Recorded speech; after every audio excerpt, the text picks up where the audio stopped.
Olá, você que está me assistindo, eu sou Carlos Gasparotto e tenho prazer em trazer a palavra de Deus para o seu coração. Hoje a minha palavra é sobre um assunto muito comentado na mídia. Eu vou falar sobre preconceito e acepção de pessoas, tá? O preconceito e a acepção de pessoas são atos muito condenados pela sociedade nos nossos tempos, como nunca se viu antes. O preconceito é a atitude emocionalmente condicionada, formando previamente um conceito determinando simpatia ou antipatia para com indivíduos e grupos. Vemos vários tipos de preconceito: contra negros, contra índios, contra moradores de rua, contra gays e até contra evangélicos e outros, e até também contra trabalhadores humildes. A acepção de pessoas é a preferência por alguém em razão de sua classe, de privilégios, de qualidade ou de títulos. Quem nunca agiu com preconceito, que atire a primeira pedra. E quem nunca, com acepção de pessoas, atire a segunda. A Bíblia fala sobre a acepção de pessoas desde a lei mosaica.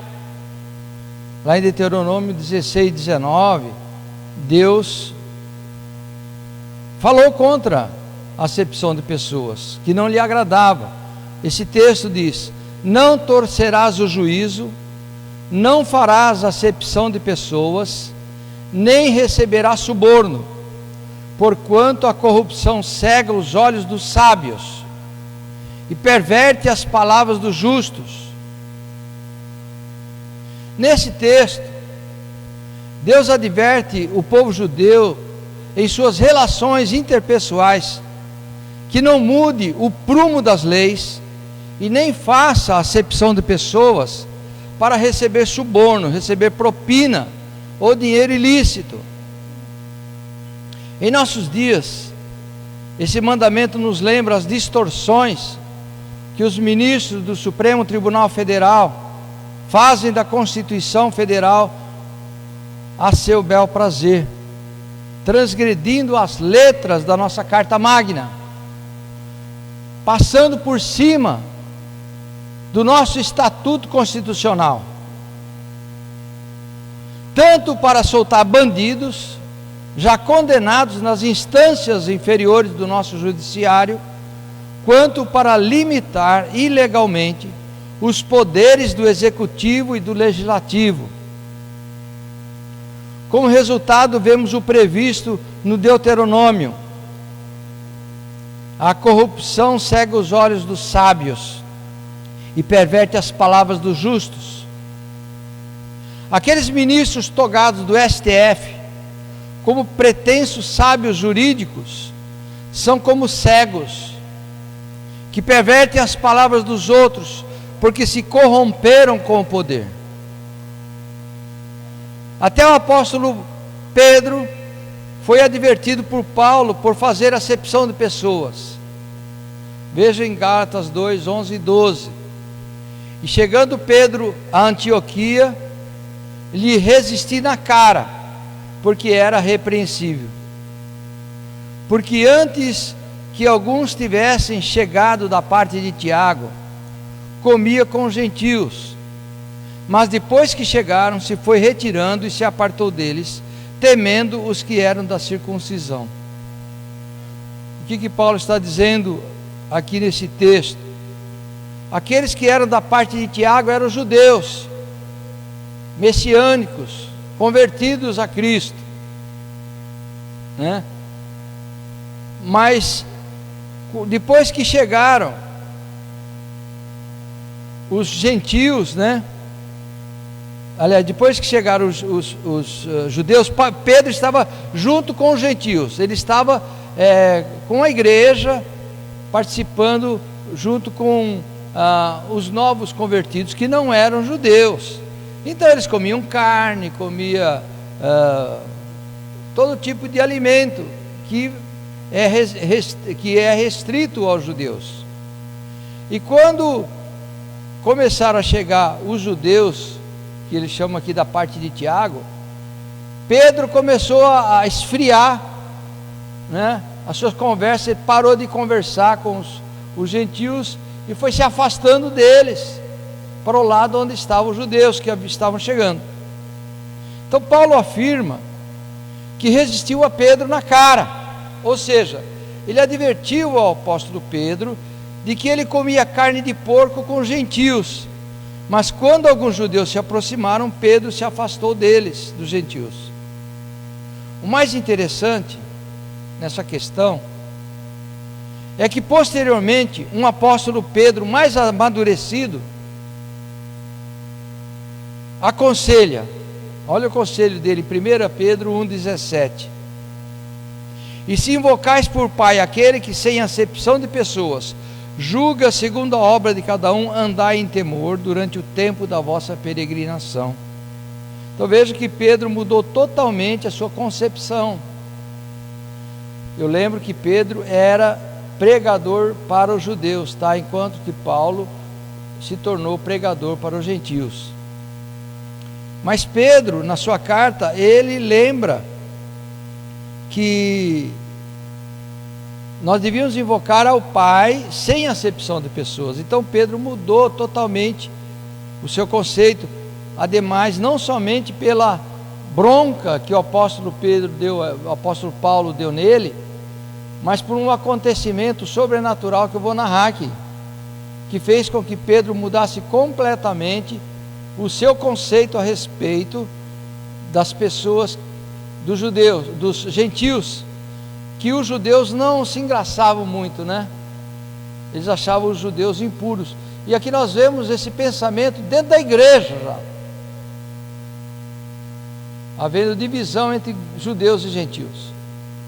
Então Pedro reconheceu na sua maturidade que Deus julga a obra de cada um sem acepção de pessoas. E ele então aconselha aos discípulos para andarem em temor durante a sua vida, ou seja, não é andar com medo de Deus. Temor significa que ele disse para que obedeçam a palavra de Deus, que é o temor de que ele fala. Temor é obedecer a palavra. As palavras hebraicas não têm o mesmo sentido que tem na nossa língua portuguesa, e essa palavra temor é uma delas, porque no hebraico significa obediência à palavra. Então Pedro repete o seu pensamento a respeito, quando está pregando na casa de Cornélio, um militar romano, à beira do mar de Cesareia. Cesareia era um porto romano onde estavam estacionadas as tropas romanas, e Cornélio era um desses militares importantes, né, que tem uma filha doente, e ele pede então para que alguém vá até onde se encontra o apóstolo Pedro, do outro lado do país, para que Pedro se dirija até a casa dele para curar a sua filha. E Pedro estava num sobrado em Jope, né, quando Deus dá uma visão para Pedro. E nessa visão Deus mostra para Pedro que a carne de porco não era imunda, ou determinadas carnes que os gentios achavam por imunda. Deus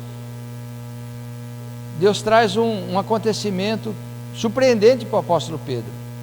Em Atos capítulo 10, vemos que naquela ocasião Pedro estava com fome lá em Jope. E estando com fome, por 3 vezes ele teve uma visão de um gigantesco lençol nos céus, dobrado nas 4 pontas como uma trouxa de roupas, né? Mas em vez de roupas, essa trouxa estava repleta de carnes de porco, de veados, de coelhos, de pacas, de tatu, de cotia, de cobra, de jacaré, de camelo, de águias, e até de bagres, cações e pintados e arraias, que eram peixes, né?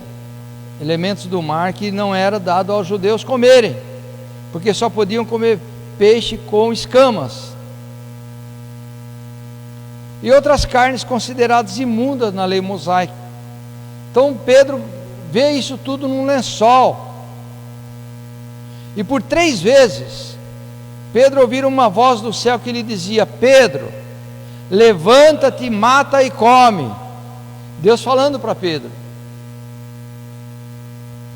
Aí a resposta de Pedro, Atos 10:14: de modo nenhum, Senhor, porque nunca comi coisa alguma comum e imunda.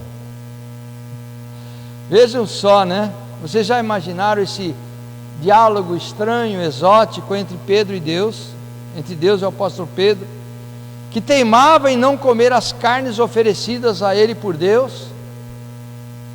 A gente vê muito isso, né, entre os vegetarianos e veganos, né, que não querem comer carne. Vocês sabiam que esse diálogo foi longo e exasperante, e se repetiu por 3 vezes, até que o apóstolo se rendeu e obedeceu a ordem de Deus? Vocês sabiam disso? Ou seja, que Pedro devia aceitar. O significado daquilo era de que Pedro devia aceitar pregar aos gentios. E eu lembro que a caminho estava quase chegando um enviado de Cornélio, que era considerado imundo pelo apóstolo Pedro, que vinha pedir a Pedro que fosse na sua casa. Judeu não entrava em casa de gentil, porque era considerado imundo.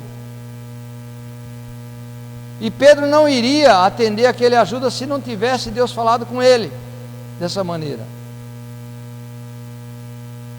Até ali Pedro só pregava para os judeus. Pedro nunca tinha pregado para gentil, que assim como o apóstolo Paulo foi chamado para pregar aos gentios, Pedro fora chamado para pregar aos judeus, e ele pregava só em Jerusalém mesmo, né? Só em Israel, porque ele acreditava que ele não devia pregar para os gentios, já que o evangelho, Jesus foi enviado para os da casa de Israel, como o próprio Cristo afirmou. Então Cristo não tinha conversado depois da sua ressurreição, ele não tinha dado a ordem a Pedro para ir aos gentios, ele só tinha dito para Pedro apacentar os seus cordeiros. E Pedro acreditava que os únicos cordeiros que Jesus tinha eram os da casa de Israel. Em Atos 10:34, depois que Pedro é recebido afetuosamente por Cornélio e por todos os seus servos, depois que ele ora que a menina é curada, depois que ele vê aquela grande alegria de Cornélio e de seus servos aceitando a Cristo como Senhor, Pedro escreve em Atos 10:34: e abrindo Pedro a boca disse, no final da reunião: reconheço por verdade que Deus não faz acepção de pessoas. Amados, quantas vezes nós também precisamos ser convencidos por Deus a realizar uma obra a que não estamos acostumados, ou a fazer algo que quebra os nossos conceitos, mas que é do agrado de Deus. Você um dia vai ser confrontado com essa situação, você vai entrar em choque, e Deus vai te lembrar dessa palavra de hoje. Você pensa que não vai acontecer, mas vai acontecer. Em Romanos 10:4, o apóstolo Paulo escreve: porque o fim da lei é Cristo, para a justiça de todo aquele que crê. Todo aquele que crê é todos, são gente de todas as raças, nações e línguas, conforme está lá em Apocalipse, adorando ao Senhor nos altos céus. Olha só, você já se imaginou recebendo um pedido de um gay, de um pederasta, de um pedófilo, desse tipo de pedido: por favor, ore por mim para encontrar um companheiro? Pois é, isso aconteceu com a tua pastora, a pastora Ana, no Réveillon passado. Um gay se aproximou dela e disse: ore por mim, eu estou precisando de um companheiro, estou sentindo muita solidão, preciso de um companheiro que tenha os mesmos sentimentos para comigo. Amados, nós passamos por algumas situações inusitadas, às quais temos de dar resposta. E a resposta que a pastora Ana deu àquele rapaz, ela pode não ter orado, não me lembro se ela orou, mas ela ouviu. Eu acho que ela não orou, mas ela ouviu pacientemente aquele rapaz, e não o repreendeu. E esse rapaz conhece o Evangelho, ele foi frequentador de igreja por muitos anos, seus pais são evangélicos. Então nós passamos por algumas situações, conforme Provérbios 16, versículo 1, que diz assim: do homem são as preparações do coração, mas do Senhor a resposta da língua, né? O homem pensa, o coração do homem tem seus pensamentos, sentimentos, mas a resposta vem de Deus, vem do Senhor. Então na hora dessa, Deus vai te dar a palavra, a palavra sábia, para aconselhar. Seja um gay, seja uma lésbica, seja uma prostituta, seja um comunista, seja um assaltante de banco, seja um terrorista, Deus vai te dar a palavra de sabedoria. Jesus também passou por situações difíceis, quando, por exemplo, defendeu a mulher surpreendida em prostituição e adultério, contra fariseus enraivecidos, né, com as mãos cheias de pedras. A resposta de Cristo: quem não tiver pecado, que atire a primeira pedra. Essa é uma resposta sábia que provém do Senhor. Da mesma forma, Ele vai estar dando a nós palavras sábias, quando formos surpreendidos com alguém com quem não temos tanta afeição. Jonas passou por isso, e Deus também deu-lhe o ensino, né? Foi preciso que Jonas fosse engolido por um grande peixe para reconhecer a soberania de Deus, quando ele se recusava a pregar para os assírios. Na verdade, em muitos casos, a impureza está somente na cabeça das pessoas. Em Romanos 14, Paulo escreve: eu sei, estou certo no Senhor Jesus, que nenhuma coisa é de si mesmo impura ou imunda, a não ser para aquele que a tem por impura. Para essa coisa é imunda, essa pessoa é imunda, é impura. Ao contrário do Pedro imaturo, quando interagimos com uma pessoa, não a rejeitemos apenas porque ela é tida como alguém desprezível pela sociedade. Em Romanos, o apóstolo Paulo faz um tratado sobre a acepção de pessoas. Em Romanos 2, versos de 6 a 11, Paulo diz de Deus, de Cristo: o qual recompensará a cada um segundo as suas obras, a saber, a vida eterna aos que com perseverança em fazer o bem procuram glória, honra e incorrupção. Mas a indignação e a ira aos que são contenciosos, desobedientes à verdade e obedientes à iniquidade. Tribulação e angústia sobre toda a alma do homem que faz o mal, primeiramente do judeu e depois do grego. Glória, porém, honra e paz a qualquer que pratica o bem, primeiramente ao judeu e também ao grego. O grego aí é o gentio, é aquele que não é judeu. Para Paulo nós somos gregos, né? É todo aquele que não é judeu, porque para com Deus não há acepção de pessoas, conclui o apóstolo Paulo no versículo 11. No verso 7 desse texto, Paulo ensina que a vida eterna é garantida a todos os que perseveram em fazer o bem, ou seja, em continuarem a obedecer ao Evangelho dos apóstolos, porque fazer o bem é crer em Cristo. No versículo 8 ele diz: mas a indignação e a ira são reservadas aos contenciosos, aos desobedientes à verdade e obedientes à iniquidade. Ele diz: a indignação e a ira são aos desobedientes. A ira de quem? Né? Óbvio, a ira de Deus, aos que desobedecem à verdade, ou seja, a palavra de Deus, pois rejeitam a salvação que lhe é oferecida gratuitamente. Quando a pessoa não aceita Cristo, o enviado de Deus, a ira de Deus sobre ele prevalece, diz a palavra de Deus. A ira por quê? Porque eles estão debaixo de condenação, não que Deus é raivoso, né? Mas eles estão debaixo de condenação, tanto que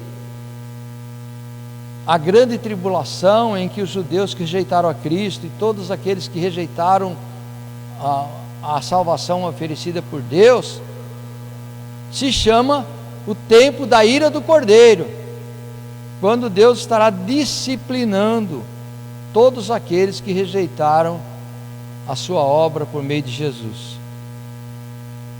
No versículo 9, Paulo diz que estão reservados tribulação e angústia sobre toda a alma do homem que faz o mal, primeiramente do judeu e também do grego.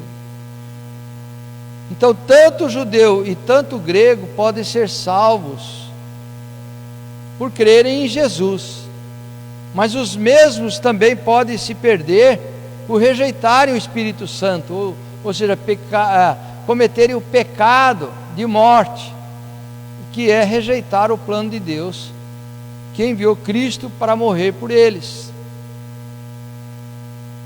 E ele diz que a tribulação e angústia está reservada sobre toda a alma do homem que faz o mal. Quem é que faz o mal, né? Quem faz o mal é quem rejeita o bem, a saber, o caminho que é Cristo. Quem rejeita o caminho, Cristo disse: eu sou o caminho, a verdade e a vida. Ninguém vem ao Pai a não ser por mim. Então quem faz o mal é esse ninguém que não vai a Cristo.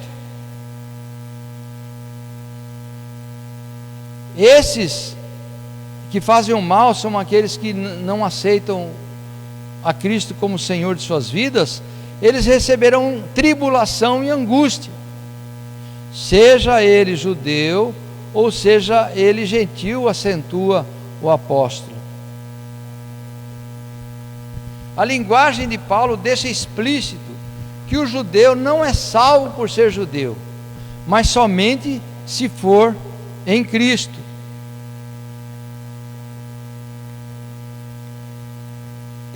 Esse judeu só será salvo se ele crer em Cristo, porque os judeus e muitos cristãos creem que os judeus são salvos apenas por serem judeus.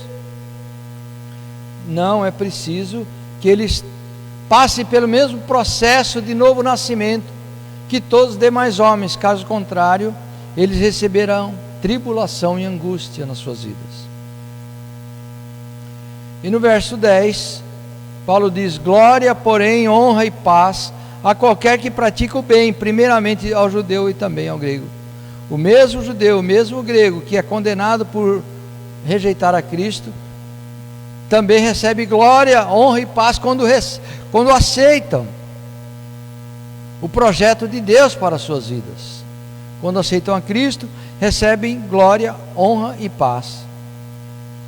Tanto os judeus quanto os gentios, ou os gregos, como Paulo usa essa expressão, só serão salvos se praticarem o bem, que é seguir a Cristo. Não fazer grandes ofertas em dinheiro ou ajudar os pobres, mas fazer o bem é seguir a Cristo. E no verso 11 ele termina: porque para com Deus não há acepção de pessoas, tanto o grego quanto o judeu estão sujeitos às mesmas circunstâncias, às mesmas condições, e deles é exigida a mesma decisão para serem salvos.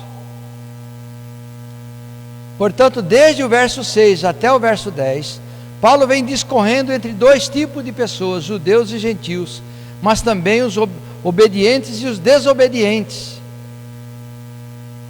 Desde o século XVI, conhecemos uma doutrina que quebra essa ordem. É o calvinismo. Por que ele quebra essa ordem? Porque o calvinismo, em toda a sua extensão, em todos os seus graus e todos os seus níveis, seja o calvinismo mais radical, seja o calvinismo mais light, ele sempre faz acepção de pessoas, afirmando que Deus escolheu uns para a salvação, que são os eleitos, e escolheu outros para a perdição, que são os que não foram eleitos. E ainda confundem salvação com eleição, e confundem fé com crer, que é uma resposta obediente à fé. Para os calvinistas, não é preciso ter fé para crer em Cristo, uma vez que eles já estão eleitos. Então eles confundem eleição com salvação. Ninguém é salvo por ser eleito, ninguém é predestinado se não crer em Cristo.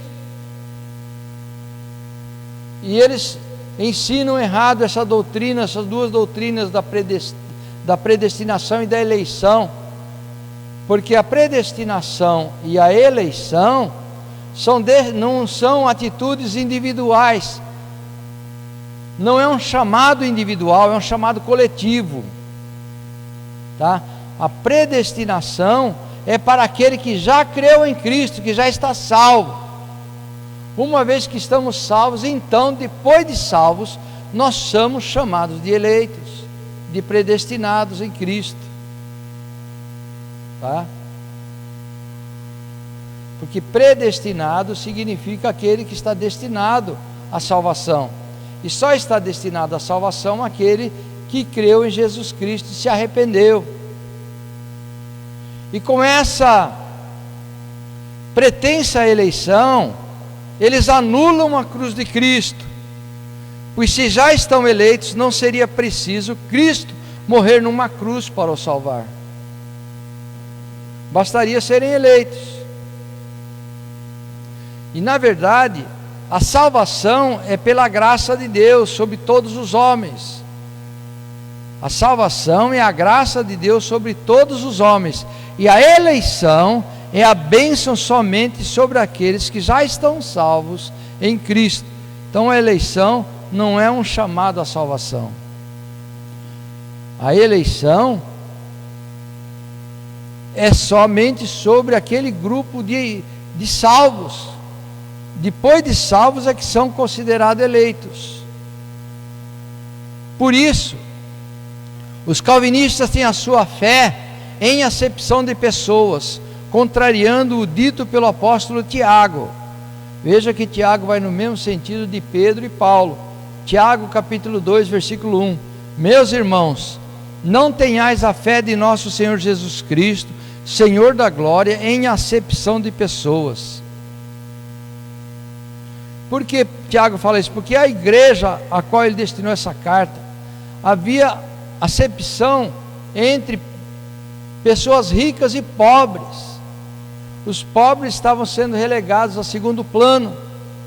Então Tiago escreve esse ensino para a igreja.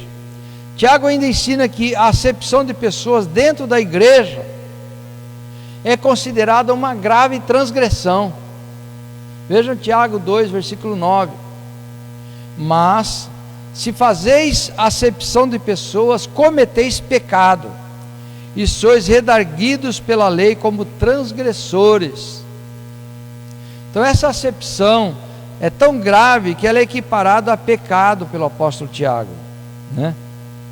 A acepção a qual se refere Tiago era a preferência da igreja, que recebera a carta pelos ricos em detrimento dos pobres, que eram desonrados, a palavra que ele usa. Então Tiago conclui dizendo no versículo 10, Tiago 2,10: porque qualquer que guardar toda a lei, mas tropeçar em um ponto apenas, tornou-se culpado de toda a lei, ou culpado de todos os pontos da lei. Portanto, amados, não adianta dizermos que obedecemos a palavra de Deus, mas se somos preconceituosos com alguns e fazendo acepção de pessoas para com outros, o nosso agir deve ser de igual forma para todas as pessoas, ou seja, devemos estar recebendo a todos com o mesmo afeto, com a mesma palavra, com o mesmo entendimento. Então essa palavra que eu tinha, né? E para concluir dessa forma, a nossa conduta como cristãos é imitarmos a Cristo, é nunca rejeitarmos os pobres, os necessitados, fazendo acepção de pessoas, ou deixar de anunciar o evangelho a outros, por sua condição, principalmente aqueles que são rejeitados pela sociedade, ou pelas igrejas, por causa de terem uma vida moralmente condenável. A reputação da nossa obra de pregação não pode ser manchada por escolhas a dedo a quem ela é destinada. Quando a graça de Jesus deve alcançar a todos os homens, e não somente a alguns de nossa predileção, de nossa preferência. Então essa palavra, vamos evitar, vamos deixar de lado todo preconceito e toda acepção de pessoas, porque Deus recebe a todos igualmente, e somos condenáveis quando nós agimos assim. Por isso, vamos estar recebendo com afeto, com carinho, todos aqueles que se aproximam de nós, para anunciar-lhes a palavra de salvação, em nome de Jesus. Amém.